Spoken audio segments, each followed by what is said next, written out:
Hi, Diann. Thank you so much for being on the podcast today. How are you? Good morning. I've been really looking forward to it, so much so that I'm willing to be here at 7 a.m. for you, girl. Thank you so much. I do appreciate that. I know that's early. So, to start off with, why don't we tell the listeners who is Diann and what do you bring to this world? You know what? I'm kind of not missing, I'm a moving target. So I suppose that's a fair thing to say. I am in my third marriage, my fourth career, and my sixth decade of life. We have relocated twice in the last 3 years. So when I say I'm a moving target, I am. But something I'm most proud of right now, and one of the main reasons we're talking today, is I reinvented myself from a psychotherapist to a coach. I work with female solopreneurs 100% online. And a couple months into the pandemic, when I was bored AF, I started a podcast. Yes, I think we all got very bored during the pandemic and our business has changed a lot during that Big time. time. Yes. And I love that you are always reinventing yourself. It's never too late to change your course or change careers, anything. So I love that. So you mentioned your podcast, which is called The Driven Woman. Can Mhm. you tell us why did you start that and what is it about? Okay, this is super cringy, but I had been a podcast guest on quite a number of podcasts over the preceding 3 years before I started mine, and I have talked about this on my own podcast. So this is not like a hot off the press a news release, but I had the domain name or the podcast name. I had the show art. I had the description. I had the equipment. I had all the things. I had read books on how to start a podcast. And here's the worst part, I had even worked with and paid two podcast launch coaches. And it still took me 2 years after Wow. all that before I finally pulled the trigger. And I was so embarrassed about this, but now I like sharing the story because I understand it's not uncommon. And I want to normalize that for people who want to start, but they just aren't doing it yet. Yes, that is actually most of my listeners. They want to start a podcast. They know it can help their business, but there's that thing holding them back. What would Yep. you say was the fear that was holding you back? What was the thing that you felt was holding you back?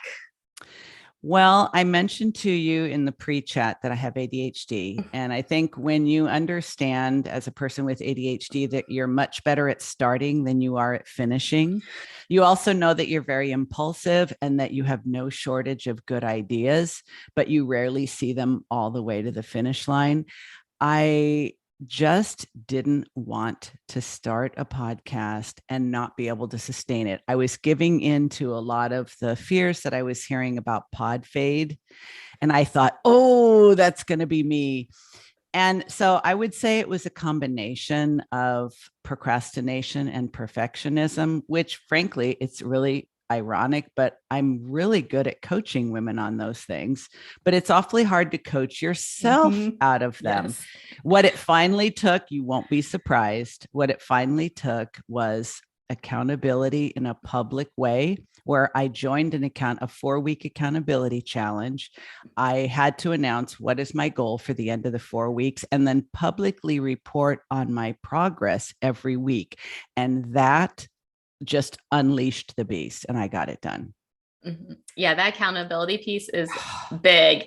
Yes. And a lot of my clients who are launching actually come to me because they want somebody to hold them accountable. If they're paying the money, they're like, okay, we're doing this now. Yes, it's not, I mean, it's not really a secret, but most people will. Okay, let me back up a little. Have you ever heard of the four tendencies?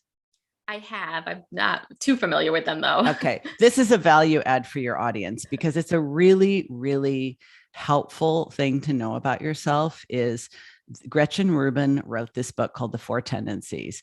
42% of people are obligers. Now, if you hear what that sounds like, it's exactly right.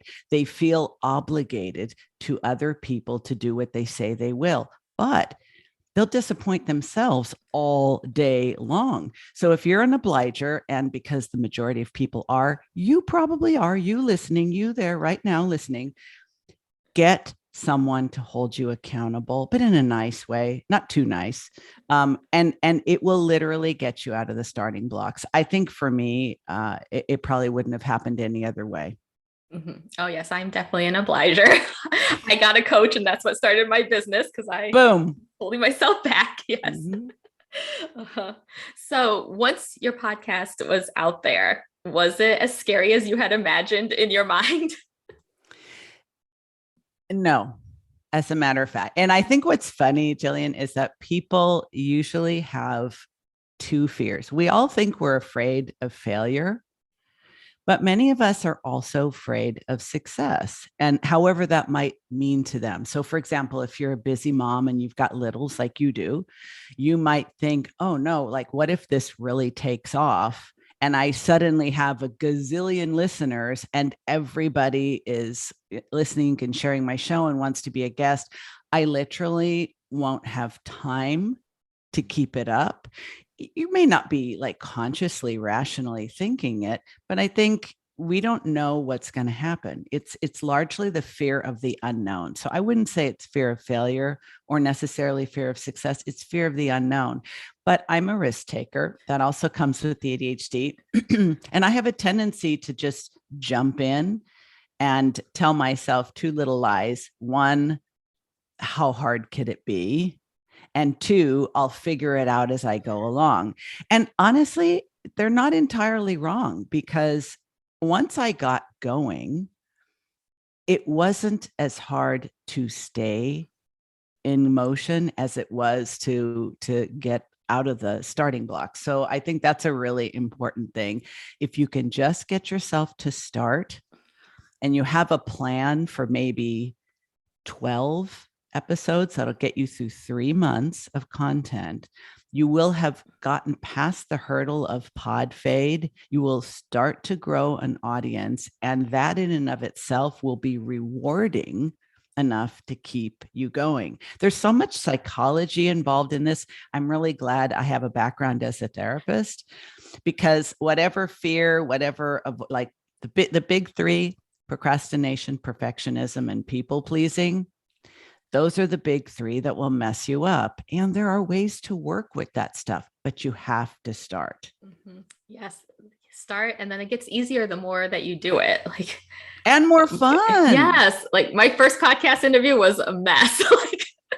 But obviously my first episode is not going to be as good as my 100th because then I'm not growing if that's the case.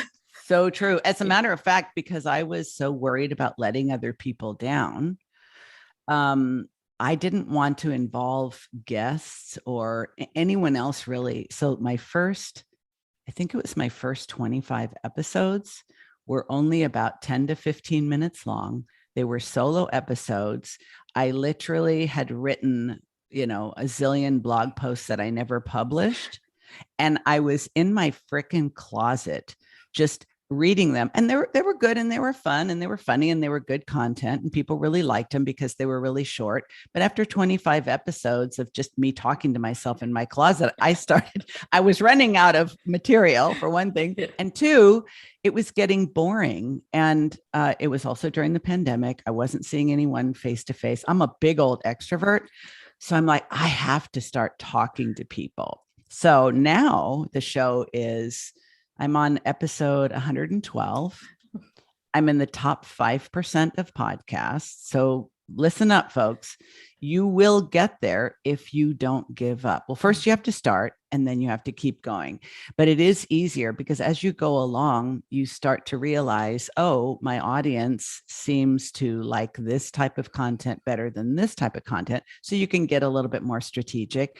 And you can also start bringing more creativity and fun into it, where I can't be the person who's just like, what do people want to hear? I'll just talk about that. It has to be fun and interesting to me, or I just won't be able to keep doing it. So now I have a combination of solo shows, which is about every other show. I have 1 to 2 guests per month. And I also have about every 6 episodes, a client success story, where I bring one of my coaching clients on and we talk about the work we did and what they accomplished as a result of working with me. So it absolutely is a lead generator for my business. And I also do guest interviews on other people's shows. So it's been a really great strategy for me. And I have no intention of quitting ever, probably. Yes. It can be hard when you're first starting and you're not seeing those listener numbers, you're not seeing the growth to begin with. So how did you handle that and then be able to grow your show to the top 5%? Like, that's amazing. How were you able to get from that point to where you are now? Okay. So actually, even though I say it's cringy that I had everything I needed to launch, but I didn't freaking launch for 2 years, it's not like I was just doing nothing in that meantime. I think things were kind of germinating. Obviously, I'm a podcast listener. I continued to be a guest on other shows. So I was sort of cultivating my own mindset about podcasting, which is one of the reasons why I like your show, and the title of your show specifically is that you really do need a mindset. And I think what really knocks people out and really encourages people to pod fade are some of the same things I actually talk about in the week that we're recording. I don't know when you're going to release, but the week that you're recording, my podcast episode this week is called I Hate My Business. Now what? So you might want to listen. The Driven Woman. I hate my business. Now what? The reason why I'm bringing it up is not strictly for shameless self-promotion. Although, by the way, this is one of the strategies. Yes. You have to, it's not enough to launch a show. This is not a build it and they will come. Not by any means. So I think what has helped me stay in the game, be successful, have a highly leveraged asset for my business, and allowed me to network with people all over the world during a global frickin' pandemic is based on this. One, understand that podcasting is a long game. It is not an overnight success strategy. You are not going to go viral unless you already have a huge platform on another medium. If you're a very popular blogger, if you've got a huge YouTube channel, you've got 200,000 followers on TikTok, you could leverage that and grow your podcast much more quickly. But the average person, including you and I, has to grow it organically because we don't have the dough to pay to get our podcast in front of other people. So I would say what I've learned from 2 years of podcasting and making mistakes is the mindset for me is you have to be realistic about the fact that it's a long game. Two, you have to also understand where it falls in your sales and marketing strategy. A podcast is not top of funnel because you're asking someone to spend anywhere from 10 minutes to 2 hours with you in their freaking ear holes. First of all, that's intimate, even though they've invited you. But that's a commitment. And I think one of the biggest changes that I've made is realizing that at first I thought I'm spending all this time. And if you are having help with your editing or producing money, I'm doing this for free. What do they want from me? Well, the reality is all everybody has is time and money. Some people have a lot, some people have a little. So if you're asking somebody to give you their time on the regular, let's say on the average half an hour, like a TV show, that means that time is not being given to their business, to their family, to their hobbies, to their friendships, to sleep, exercise, meditation, anything else they could be doing. They're giving it to you. So to expect that you're going to, quote, get something out of it really quickly, grossly unrealistic. And so I was thinking in the beginning that the podcast was top of funnel and that it was going to produce results really quickly. And I think that's very, very unrealistic. And what I realize now is social media is more top of funnel. By the time someone listens to me on a podcast, they already know who I am. Maybe they stumbled across it and instantly fell in love and became a huge fan. This does happen. but it doesn't happen often enough that you can build a business and make money on it quickly. So number one, be realistic and understand that this is a nurturing strategy, not an attraction strategy. It is a long game. You need to be realistic about the time and the money that you will be investing for a period of time. And it may be a lot longer than you'd like to think until you start to get a return. However, if you are realistic, if you have budgeted the time and money, I think it's a fantastic strategy for both sharing your thought leadership, sharing your perspective, sharing your services, your personality, but also meeting other people. You and I would never have met. We wouldn't even known each other existed on this planet if it hadn't been for the fact that we both have podcasts. Mm-hmm. Yes. And I love other podcasters because people who like to communicate are my favorite people. People who have something to say, and actually another point about it is that you also have to recognize that even though it's free content, and in some cases you may be paying to produce the free content, which oftentimes husbands and partners have a little trouble wrapping their mind around when you happen to be the female podcaster. They're like, wait a minute, you're paying to give this away? I don't understand.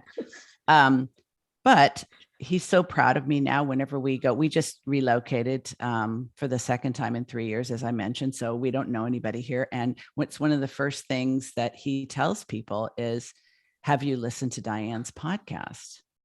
And we're in our 60s. And, there's not a whole lot of women in their 60s who are launching a podcast. And so it makes me like, I'm like a celebrity in my neighborhood now. And I just moved here a month ago, which is, there's a cool factor to that. But you meet really interesting people, and it can lead to lots of other interesting opportunities for content collaboration, for client attraction, and just for creative self-expression. But play the long game, be realistic, have a plan. But here's the last thing I'm going to say, have a plan, but not a really, really rigid plan. Because here's the thing, if you are using your podcast for to build your business, any kind of business, you have to understand that you not only have to produce the show, you have to promote the show. And most people have to wrap their mind around the fact that you're spending time and or money to sell your free podcast. And that's why it's a long game. And that's why it's not top of funnel. It also shouldn't be the only way you promote your business, especially if you're cash strapped, because by the time it really starts to pay you back, and it can pay you back in very rewarding and profitable ways, but not overnight. Mm-hmm. Oh my gosh, those were such amazing tips. Like, I'm going to refer people to this podcast when they want to start. I'm like, you have to listen to Diann.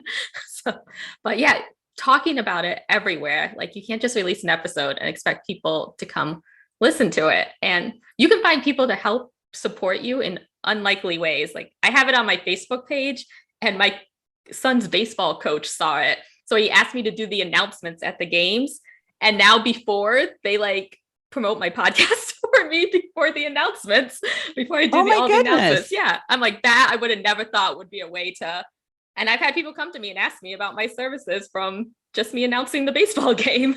So I have a hat that I got from Tracy DeForge, who is very big in the podcasting world, that says podcasting or podcaster, your voice matters. I don't even look good in a baseball cap. And this is not like humble brag or anything. I legitimately do not look good. I wear that thing everywhere. I do. Get a t-shirt with your show art on it. You remember when people used to be promoting, I don't even remember the name. It was an MLM with wellness products. And they had a button that said, lose weight now, ask me how. Oh, yes. Do you remember that? Yes. I'm definitely not a fan of MLMs, but those people wore those buttons anywhere. So if you had a ask me about my podcast button, and literally, because people are curious and you're inviting them to engage with you. And when I and also network with other podcasters. By the way, are you going to She Podcasts Live in DC? No, I'm not. I won't be able to. Yeah. No. No. If you get to the point where you can go to that conference, that is definitely the one I recommend, because the really, really big one, podcast movement, it's huge, it's humongous. And even as an extrovert, I found it overwhelming. There were like 5,000 people there. But She Podcasts Live is all female and female identifying podcasters. It's very inclusive, it's very positive. And they really emphasize diversity, equity, and inclusion. And it's only like 500 people. And they create space for introverts as well. So that would be a good goal. When I get to X number of whatevers, I'm going to allocate the money to go to a podcasting conference. Yes, that is on my list. I'm in a group of podcast managers and they love the She Podcast conference. So good. It's on my list to get there one year.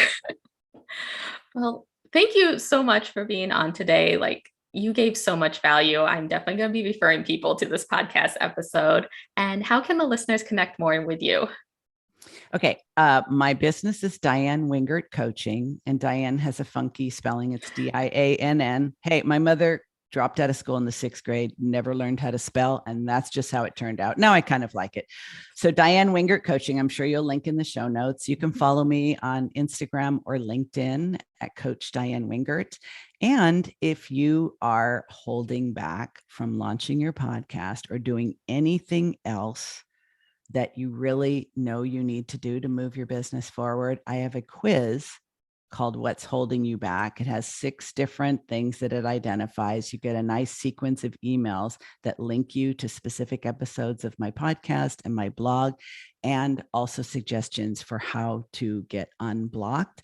And I'll make sure that you have the link for that for your show notes as well. Yes, I will make sure those are all in there. I love that quiz idea. That's a really good. You better take it too, girl. Yes. Well, thank you again for being on.